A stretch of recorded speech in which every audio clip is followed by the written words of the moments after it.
là, on a un truc pas dégueulasse dans l'ensemble. Seulement quand je vais voir sur les bords ici, j'ai plein d'étirements et de trucs un peu bizarres, j'ai des triangles. Regardez, tout ça c'est déchiré.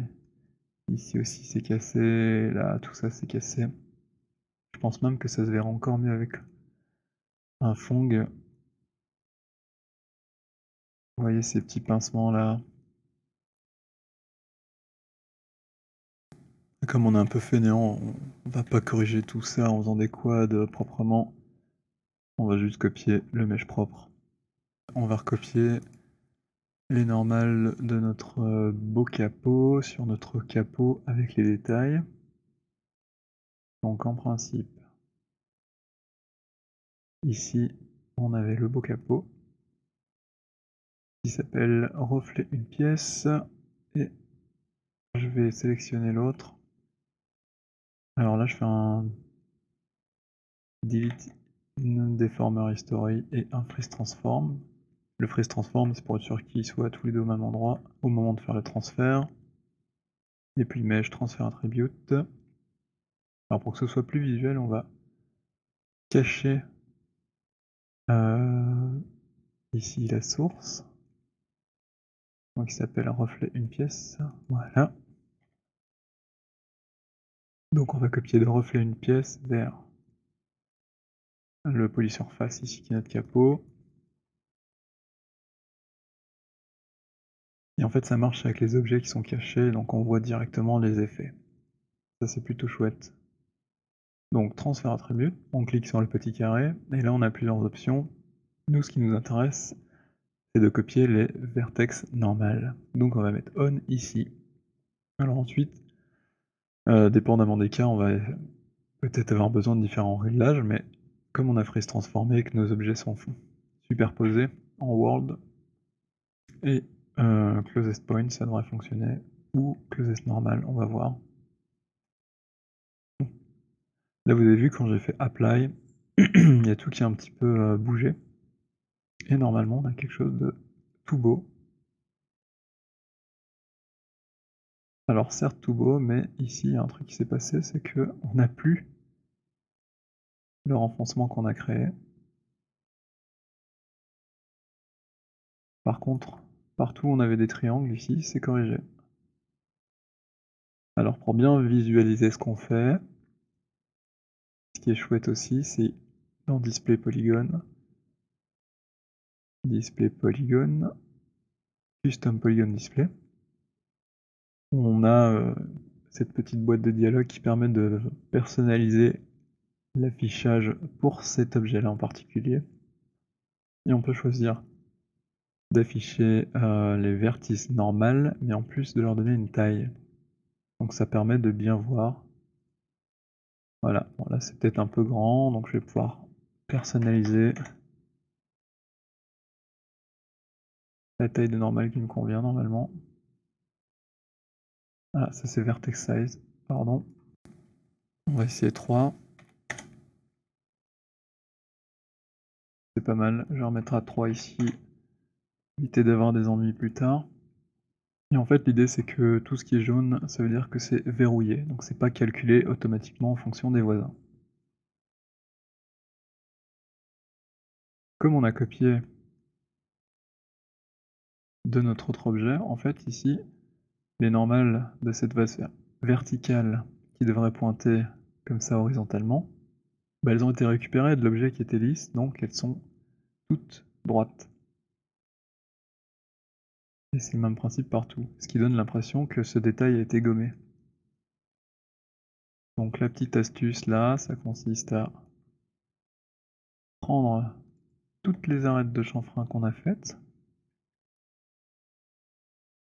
ne pas prendre la dernière ici, parce que celle-là on veut qu'elle ait le shading bien lisse, et puis on convertit ça en sommet, et on va soit déverrouiller avec un petit bouton qu'on se serait fait, soit aller dans le mesh display, et on va pouvoir faire unlock normal. Et là on voit qu'elles ont à nouveau été calculées par rapport à leurs voisines. Et du coup elles sont penchées. Ça se voit pas bien parce que j'en ai beaucoup, beaucoup. Mais si je désélectionne mon objet, vous voyez, j'ai récupéré le bord qui est propre. Et c'est pour ça que je disais qu'il fallait faire attention à notre chanfrein tout à l'heure, parce que ça, comme on le déverrouille, en fait, on voit exactement la modée qu'on a fait. Donc, l'endroit où on avait réparé ici, tout à l'heure, si on n'avait rien fait, en fait, on aurait vu qu'il y a des problèmes qui seraient arrivés. Bon, c'est quand même pas très régulier là, hein, c'est pas la pièce dont je suis le plus fier. Mais bon, ça fera l'affaire pour l'exercice. L'idée, c'est vraiment de montrer le pipe. Après, si on veut passer plus de temps, on peut arriver à un meilleur résultat. Même principe ici, sur tous les bords. Moi, j'aimerais bien déverrouiller tout ce qui est ici, tout ce qui est là, pour récupérer cette courbure partout. Donc, tout simple, je vais sélectionner par exemple cette bandelette, puisque c'était une bandelette, on a fait une extrusion. Donc on peut comme ça sélectionner tout le bord. Et quand on va passer notre sélection en sélection de sommet, bah, il va prendre les deux dernières edges et c'est exactement ce qu'on veut. On veut garder la troisième. Idem, je vais déverrouiller les normales. Là on voit qu'elles ont été recalculées. Je pourrais même les reverrouiller ensuite pour être sûr de ne pas faire de bêtises. Et pareil pour celles qui sont ici. Je repasse en sommet et je verrouille. C'était l'autre. Voilà. Donc là, j'ai un petit hérisson jaune, c'est magnifique. Ah, là j'ai un petit souci. On voit que ça n'a pas très bien fonctionné. Pourquoi? Apparemment ici j'ai deux normales. Partout. Donc là il va falloir lisser tout ça ensemble. Donc peu importe que ce soit verrouillé ou pas, normalement je peux prendre une edge comme ça et dire vas-y, crée-moi la moyenne des deux et lisse-moi ça.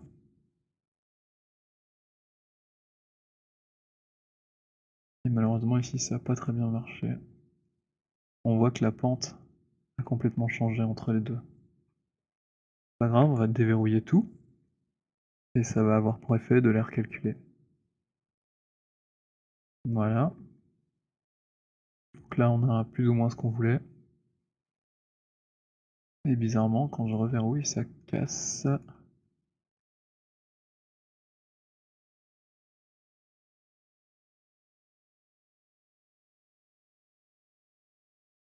Je vais essayer un delete history. Parce qu'en fait, mon mesh ici est toujours lié à celui du reflet. Un delete non-deformer history va pas enlever le modificateur de copie normale. Donc il faut vraiment faire un delete by type. En principe, il n'y a plus rien de l'extérieur qui devrait influencer ce qui se passe là. Donc si je verrouille, j'espère que ça va marcher. Et j'ai quand même un souci. Alors là, je comprends pas ce qui se passe. Il est peut-être possible que j'ai des sommets doubles. Non plus. Je vais refaire toute l'opération. Tout déverrouiller. Tout lisser. Et là, ça fonctionne. Super.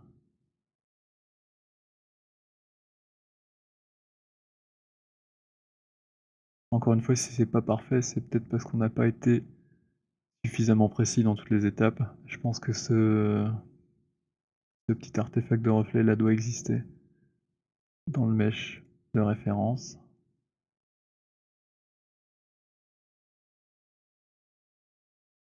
Qui était caché en fait, c'est pour ça que je le vois pas.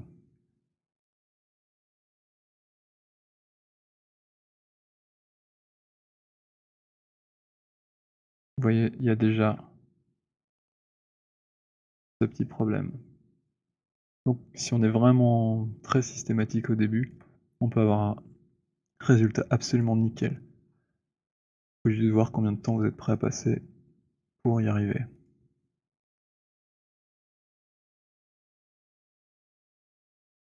Après je pense que, globalement, on peut être content de cette pièce. Elle est plutôt cool, hein.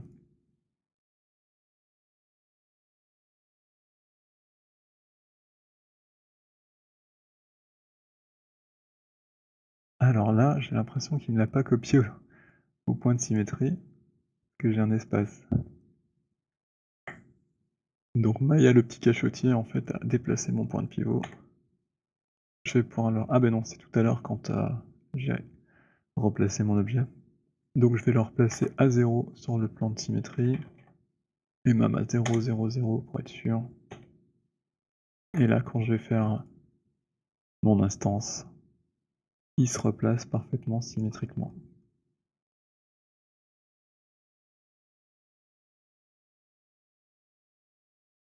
Bon, ce petit défaut là, ça me chipote quand même un peu, donc je vais repasser dessus rapidement. Ajouter quelques edge loops. Alors ici, le mode interpolation marche pas, parce qu'il est en fonction des normales. Et du coup, bah, comme les normales sont verrouillées, j'ai beau appuyer sur majuscule, il se passe rien. Ça m'empêche pas d'utiliser un autre petit truc, c'est de placer les edges là où j'en ai besoin. Comme ceci. Voilà. Je peux verrouiller mes normales ou pas, on peut le faire après. Et ici, la petite astuce, c'est à nouveau de choisir comme référence d'orientation une edge. Ça n'a pas marché, on dirait d'ailleurs. Je recommence. Voilà, donc là j'ai pris mon edge loop. On voit pas très bien le rouge sur rouge, c'était peut-être pas très malin. Là je fais insert, donc j'ai le petit gizmo qui a changé, et je vais faire un align sur celle-ci. Et là je vais pouvoir tirer comme ceci délicatement, et un petit peu ajouter de la résolution à ma courbe. Alors je peux voir ici directement en temps réel, juste à côté ce que je fais.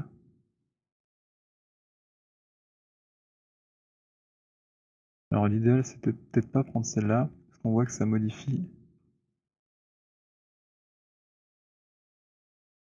un petit peu le reflet qui est là.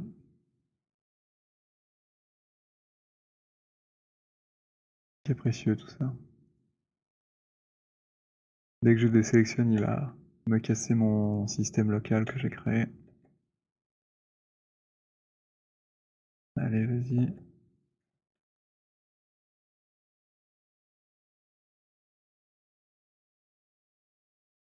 Je regarde ici à côté simplement si ça me convient.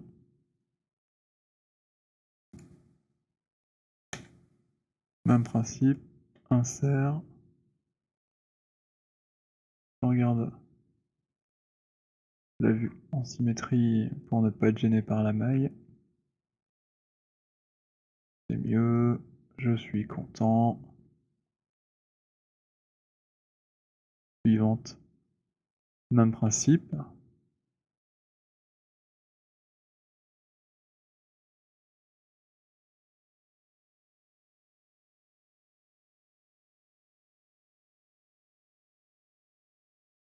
C'est pas mal. C'est pas bien mais c'est moins pire. Et là pareil, je pourrais sélectionner la petite flèche jaune. Aller me placer ici, et puis avec le contrôle roulette, le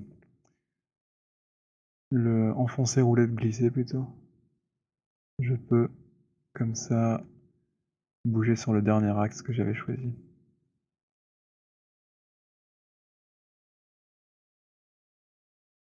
Bref, si je veux vraiment être propre, il faudrait que je fasse un peu plus loin aussi. On va s'arrêter là, vous avez compris le principe. Il y en a encore une que j'avais placée, on va la faire.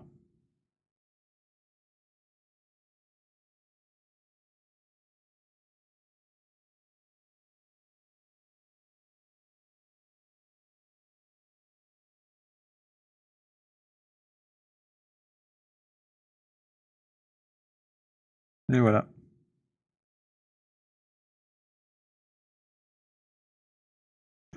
Alors dernière chose, ça je pourrais me dire: «Eh, si je le subdivisais, encore une fois pour que ce soit encore plus beau». En fait ça marche pas parce que ça tient pas compte des normales verrouillées. Regarde, si je le fais, tout s'est déverrouillé et du coup, tout le gain, que j'avais, en ayant copié les reflets de mon autre objet ont été détruits. Parce qu'ici, il tient compte du maillage dégueulasse que j'ai fait et pas du tout des normales que j'ai copiées de mon autre objet. Donc c'est plutôt une technique, pour faire un low poly. Si vous voulez faire un super high poly, subdivisé plusieurs fois ou un mesh, pour l'impression, bah, c'est peut-être pas la bonne façon de faire, hein. C'est plutôt une technique rapide pour avoir un objet pas trop lourd, et plein de triangles, hein, donc ce qui peut être embêtant aussi pour modéliser.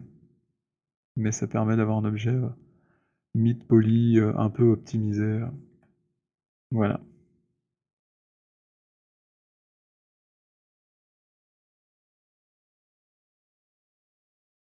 Dernière étape, on pourrait souder les 2 ensemble.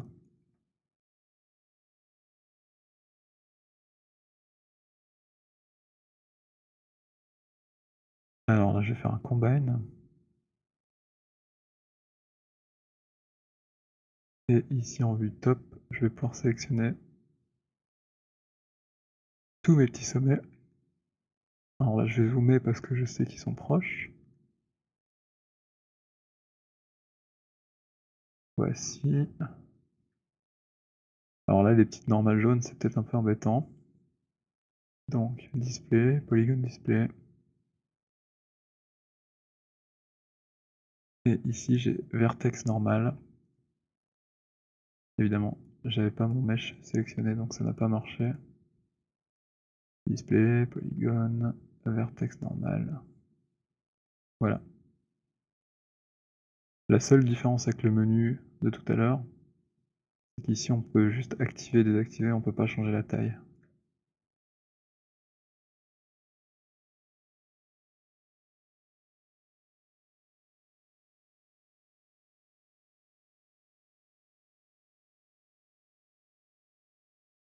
Alors j'ai combien de vertices? Je n'arrive pas bien à lire. 80, donc il doit m'en rester 40 après l'opération. Parfait, 40. Et là, une dernière étape, c'est qu'il faut lisser la symétrie, puisque j'ai un petit trait de symétrie, regardez, c'est très léger. Donc on va simplement sélectionner ceci, et comme on n'a pas fait de triangle jusqu'au bord, si je ne dis pas de bêtises, on a tout. Ah, juste là la petite exception qui confirme la règle. Et ça on le passe en soften edge. Et normalement... Ah, on y croit. Alors là, je vois qu'il y a quand même un truc qui s'est mal passé. Je suis un petit peu curieux, hein. Je me dis qu'est-ce qui a bien pu se passer. Donc je vais afficher mes normales. Donc display, polygone, vertex normal.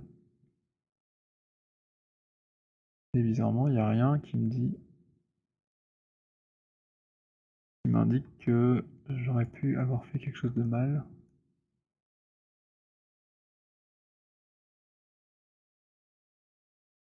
Je m'attendais à avoir une normale complètement pliée.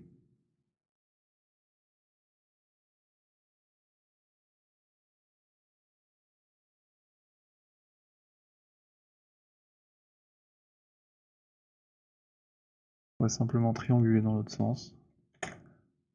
Ça devrait amenuiser le problème.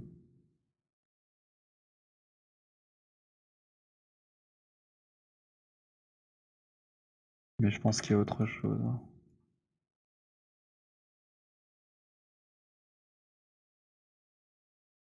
Ah, ça me contrarie vachement parce que c'est un endroit qu'on voit.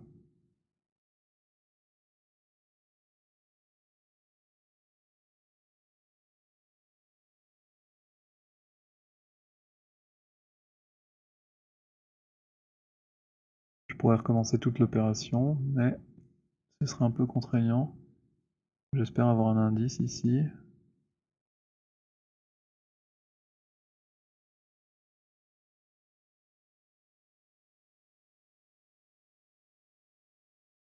J'ai l'impression que c'est un bug. Ce que je peux essayer de faire, c'est de sélectionner ici le centre, de déverrouiller ça pour qu'il recalcule ces normales-là. Malheureusement, vous voyez, ça ne fonctionne pas non plus. C'est toujours cassé. Finalement, la dernière chose à faire, c'est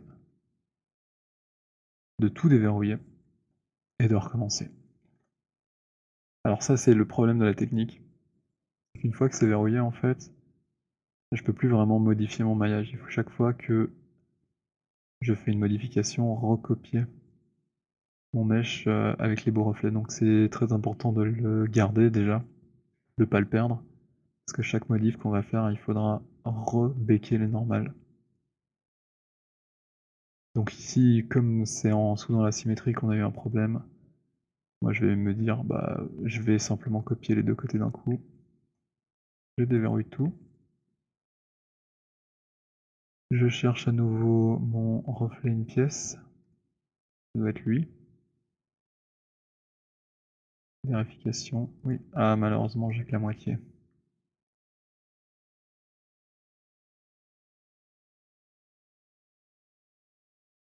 Reconstituons-le en entier alors. Donc je place mon pivot à 0. Tac. Je fais une symétrie avec un scale négatif. Là, je soude les deux parties ensemble en faisant un combine. Je freeze transform, je delete history, je regarde que son nom n'a pas changé, sinon je vais avoir du mal à le trouver. Je vais souder les sommets du centre en vue top.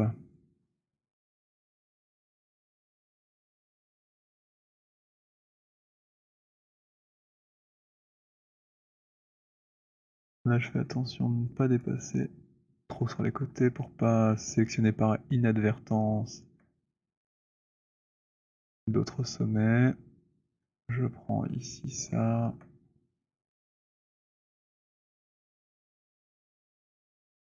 Voici.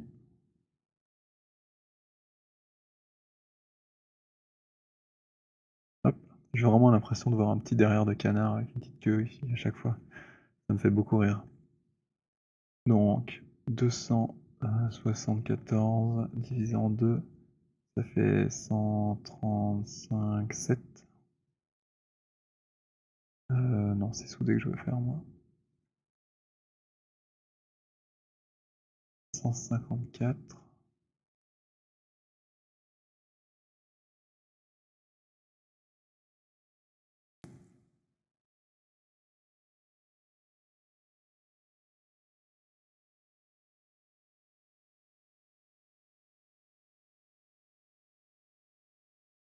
Je passe tout ça en soften edge. J'ai bien vu mon reflet s'adapter ici. Même principe pour le capot, qui était un objet physique séparé.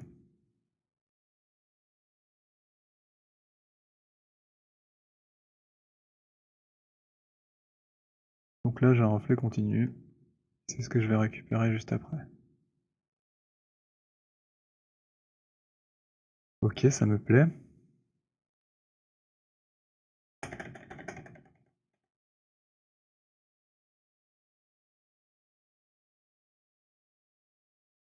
Je vais faire une sauvegarde de ceci, puisque après je vais devoir faire le même principe pour le toit, donc au moins j'aurai quelque chose de continu à copier.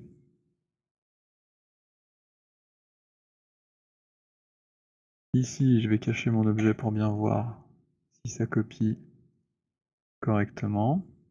Je delete l'history, je freeze transform, et puis mesh, transfert attribute, tac, vertex normal on, tout ça c'est bon puisqu'on l'a fait juste avant, appliquer. Est-ce que la zone qui m'intéresse a été améliorée? C'est pas parfait. D'ailleurs là c'est pas bon.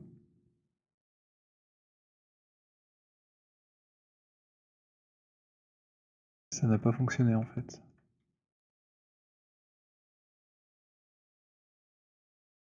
Pas du tout même.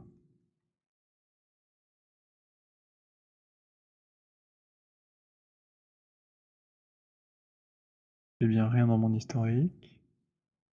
Reflet à copier, là j'ai un petit historique, donc je le supprime. Les normales sont bien déverrouillées avant l'opération. Transfert attribute.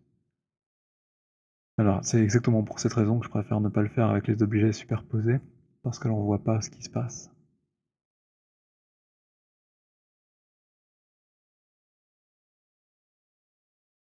On dirait qu'à nouveau, il n'a pas fait ce qu'on lui a demandé.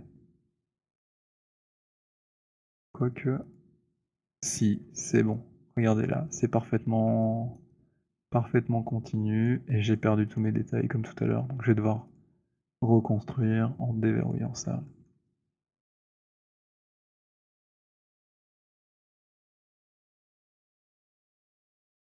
Pour ceci, ça va vite parce qu'on a fait des loops parfaits.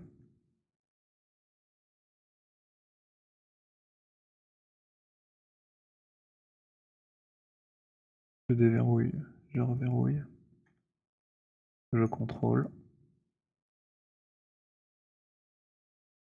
C'est super chouette. Les reflets sont bien continus jusqu'au bord de mon détail. Et maintenant, on va essayer de récupérer le bord du capot.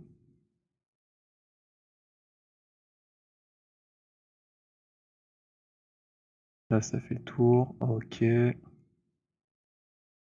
On déverrouille. Ici, on passe tout en soften edge. Average vertice. J'ai l'impression que j'ai perdu du volume là. C'est pas ça que je devais faire. Vertex normal, average normal, voilà. C'était quasiment le même nom. Et du coup, normalement là. Ah ouais, donc là j'ai fait un non-deformer history par habitude. Du coup, il a perdu ce que j'avais gagné juste avant. Donc là, je vais refaire l'opération, vertex normal, average normal. Ça ne marche pas, c'est bizarre. Qu'est-ce qui se passe? Faudrait que j'arrête de travailler la nuit, moi.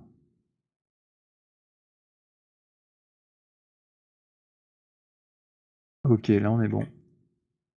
Et le bug qui faisait que j'arrivais plus à éditer mes normales ici, c'était que mon reflet à copier avait encore son modificateur entre guillemets de transfert attribute actif, et je n'arrivais pas à le supprimer avec le delete history.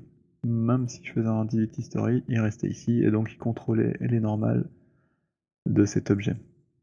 Alors quand ça arrive, que l'historique ne disparaît pas, le petit truc simple c'est de faire une copie de l'objet, et la version copiée n'aura plus l'historique. Et donc comme ça j'ai pu me débarrasser normalement du lien entre les deux. Donc en théorie, si je repasse en face, je peux faire un soften edge maintenant sans problème.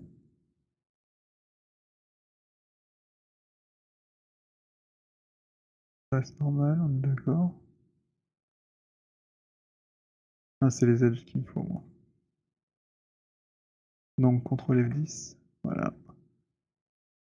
Soften edge. Et là, vous avez vu, ça s'est bien adapté. Et donc maintenant, je peux repasser en sommet et reverrouiller. Et là, en principe, c'est propre. J'ai juste de modifier ici, mais avec un non-deformer history, je vais pouvoir l'enlever. Il veut pas. Non. On va faire un history tout court alors. Voilà. Donc cette fois là normalement on a un super capot avec des reflets continus qui passent d'une pièce à l'autre sans effet d'accordéon. Et ça c'est vachement cool. Et tous les défauts qu'on peut avoir tels qu'ici C'est simplement parce qu'on n'a pas été assez rigoureux dès le début, mais on aurait tout à fait pu avoir quelque chose de quasi parfait, comme on l'a là, en fait, juste au-dessus.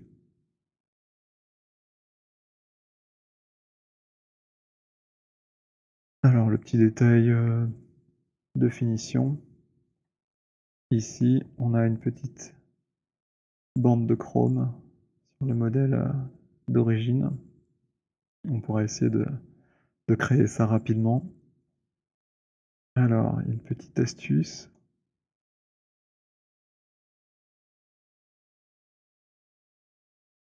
En fait, on peut créer une spline à partir de morceaux de segments.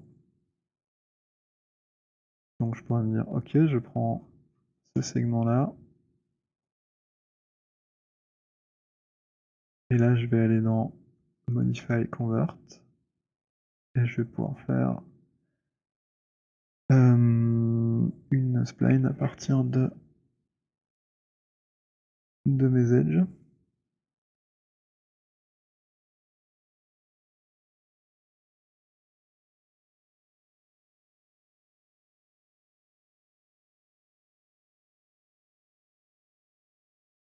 Bah voilà, Polygon Edge to Curve, j'aurais dû lire depuis le début. Et là il m'a créé une nouvelle spline en fait. Et sur cette spline, en principe, je peux faire directement sous surface un bevel qui se trouve où? Je ne le vois pas. Peut-être que c'est dans Curve. Où te caches-tu?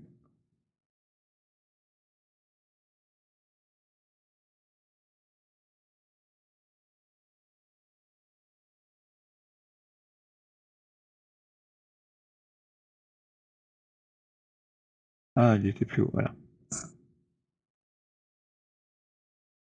Là, je vais pouvoir choisir sa taille, etc. On va d'abord faire un essai pour voir. Alors là, je vois pas grand-chose. Ce qui s'est fait à l'intérieur, ouais, c'est ça. Bon, ici, je vois qu'il m'a créé quelque chose. C'est pas tout à fait ce que je veux. Alors, je vois qu'il y a topside, boss, etc. Donc moi, je vais plutôt avoir besoin de boss, normalement, pour avoir un truc fermé. Et si je fais apply, vous voyez, hop, il m'a créé ceci. Alors, la width, c'est ça. Donc à mon avis, avec 1, c'est largement assez. On va être 1. Je vais essayer 0, 0. Voir ce que ça donne. Ah bon, 0, c'est 0, quoi. C'est un peu petit. Voilà, c'est à peu près ça. Il faudrait juste le recentrer si possible. Alors, est-ce que je peux faire ça ici? Là, déjà, on va faire des polygones. Voilà. Est-ce que si je tape 0,5 par exemple là, ça fait quelque chose? Bon, ça c'était le bord penché ou non. Au final, c'est chouette aussi d'avoir ça.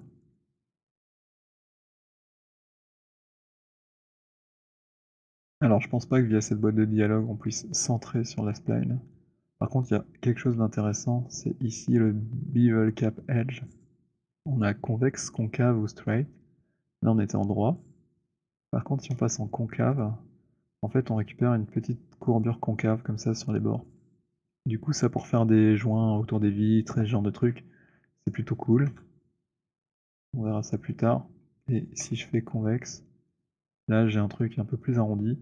Et dans notre cas, vu que c'est un peu chromé et tout, si c'est arrondi, on aura un reflet un peu plus sympa que si c'est vraiment très anguleux. Donc je vais garder cette option là. Parce que bah, je trouve ça cool du coup.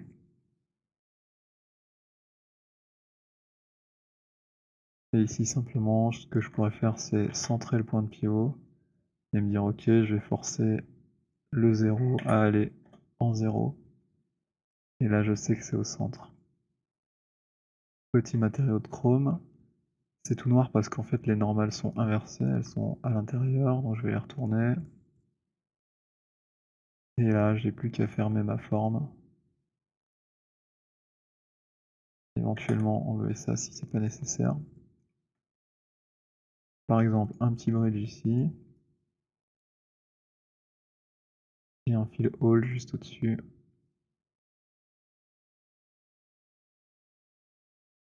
Non, ce que j'aurais dû faire avant ça,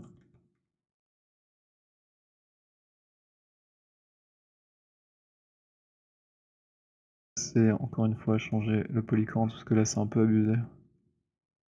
On n'a pas besoin de tout ça.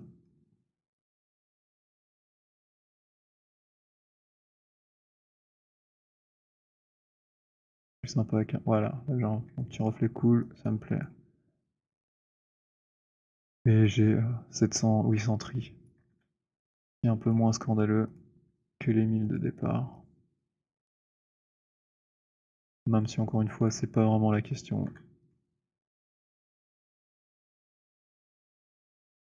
Mais ça nous fait un fichier moins lourd.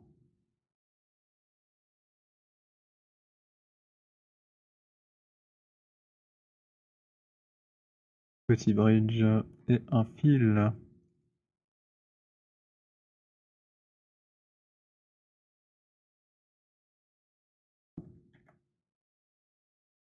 Et j'ai supprimé mon historique par habitude. Et voilà notre petit capot. Il manque juste la petite poignée ici. Et ça on verra plus tard si on l'a fait ou non.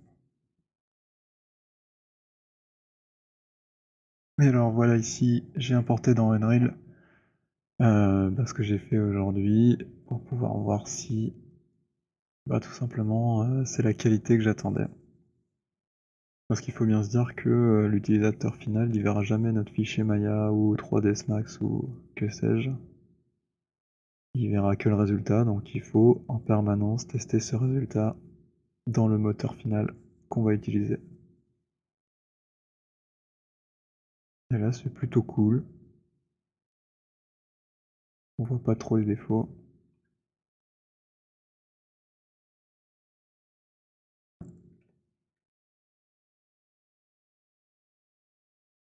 Alors, je vais changer la vitesse de la caméra ici. Hop.